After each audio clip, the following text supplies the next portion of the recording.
Chapter 5. The Leak in the Matrix. The Ghost in the Buffer. The leak was not the work of a sophisticated resistance movement. It was the result of a hardware oversight born of corporate arrogance.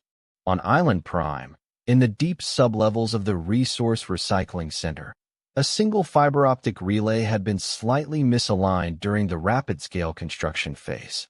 For 0.04 seconds every hour, the white noise envelope, the electromagnetic shroud designed to scrub all outgoing data, experienced a microscopic flicker in its shielding.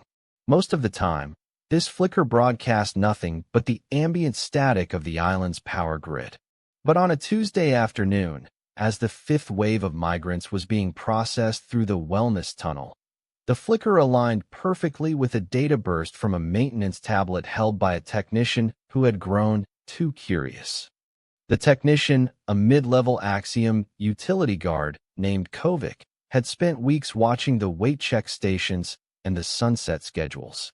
He had seen the transit hubs fill with thousands of people and heard the hum of the high-intensity incinerators that the management gurus called carbon scrubbers. In a moment of terror-induced lucidity, Kovic had recorded a 3-second video.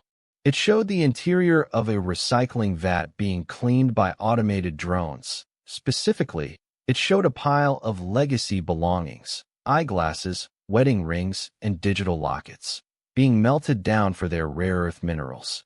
Beneath the video, he typed 4 words: "The dividend is death." The signal breach and the operation mirror. The message hit the white noise envelope at the exact millisecond of the relay glitch. It bypassed the Axiom gateway and hit an old, neglected satellite orbiting in a legacy band. From there, it cascaded down to a red zone cluster in the decaying remains of Chicago, a group of high-friction citizens who had refused the lottery and were living in the dark, scavenging for parts. In the Axiom Command Center in the Alps, the alarm didn't sound like a siren. It was a soft, purple pulse on Sterling Vance's personal overlay.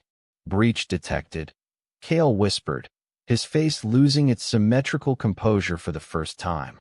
"A non-curated signal has exited the Arcadia perimeter. It reached a ground station in Sector 4. Estimated views, 1,200 before we took the tower offline." Vance didn't blink. He watched the red contamination map spread across the hologram. 1,200 people saw the truth? That's 1,200 too many. What is the content? "Visual evidence of the resource recycling process," Cale replied, his voice trembling, "and a text string identifying the nature of the dividend."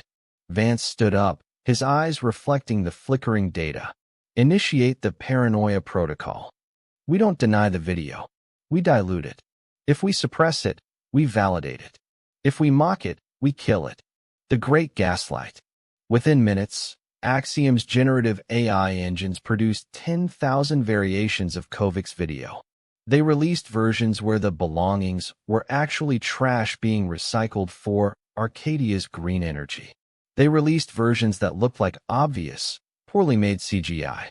They brought in visual forensics experts, AI avatars with soothing, authoritative voices, to point out obvious digital artifacts and lighting inconsistencies in the footage.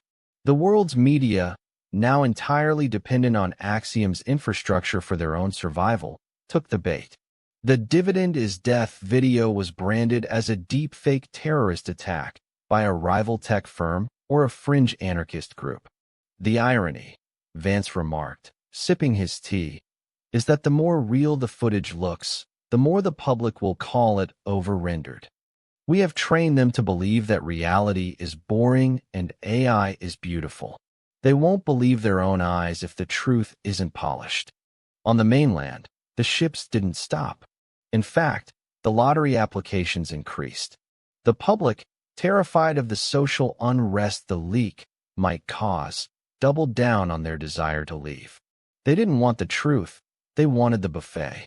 They turned their anger not on Axiom, but on the conspiracy theorists who were trying to ruin their chance at paradise. The silence of the aware. Inside Solstice, Elias and Maya watched the internal news feeds in horror. They had risked everything to send that signal. They had expected a rescue fleet, or at least a global outcry. Instead, they watched as their neighbors in the great dividend table laughed at the video over glasses of chilled wine. "Did you see that fake video?" A former bank manager chuckled, leaning back in his silk tunic. "People with too much time on their hands. As if Axiom would waste resources on incinerators when they can just build more islands. It's illogical." Elias felt a cold stone settle in his stomach. He realized the management profits hadn't just built a cage of glass and marble, they had built a cage of the mind. The greed for leisure was so total that the guests were now actively protecting the system that was killing them. "They won't listen to a signal," Maya whispered, her eyes fixed on the golden spire. "A signal is just data, and Vance owns the data. If we want the world to wake up, we have to bring back something they can't call a deep fake. We have to bring back the physical, the choice of the forgotten." The wellness squads began to move through the city. They weren't looking for rebels. They were performing stress-level audits. Anyone whose biometric data showed a spike in suspicion or anxiety was quietly invited for an early promotion to Island 2. Kovic, the technician, was the first to be taken. He wasn't arrested in front of the crowd. He was simply met at his door by 2 silver dragonfly drones. "Your wellness metrics suggest a need for deep rest, Kovic," the drones buzzed. By the time the sun set on the eternal Tuesday, Kovic was already being processed in the metabolic center, his wedding ring added to the very pile he had filmed. Elias and Maya realized they were next. Their names were glowing amber on the Axiom priority list. "The world isn't coming for us," Elias said, looking out at the dark horizon where the mainland lay, hidden behind the white noise envelope. "They think we're already in heaven. If we want them to know we're in hell, we have to row back across the Styx ourselves." They began to move toward the docks, not as guests, but as ghosts. The leak in the Matrix had failed to break the world, but it had broken the last of their illusions. They were alone, trapped on a dying island with 10,000 happy victims, and the management profits were already preparing the next wave of lottery winners. The departure in the dark. Under the cover of a violet evening, Elias and Maya reached the maintenance pier. The golden spire loomed above them, a silent sentinel of the Axiom logic. They didn't have a boat. Vance had ensured that no vessel remained on the island. But they had a plan. They had spent the last 48 hours hoarding high-buoyancy polymer from the discarded packaging of the luxury shipments.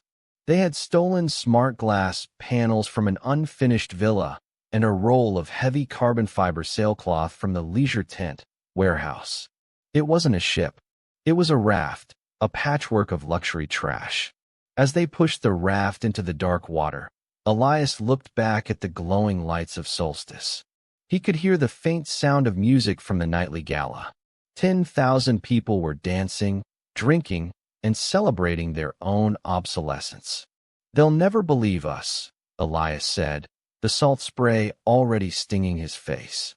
"Even if we make it, they'll just say we're actors." "Then we won't bring them words," Maya replied, her hand gripping a heavy, lead-lined bag she had taken from the Undercity. Inside was a physical piece of the disassembler, a part stained with the unmistakable, non-digital residue of the resource recycling process. "We'll bring them a body." The raft caught the outgoing current, drifting away from the artificial sun and into the cold, honest dark of the Pacific. The long row home had begun, and the only audience was the silent, watching eyes of the Axiom satellites.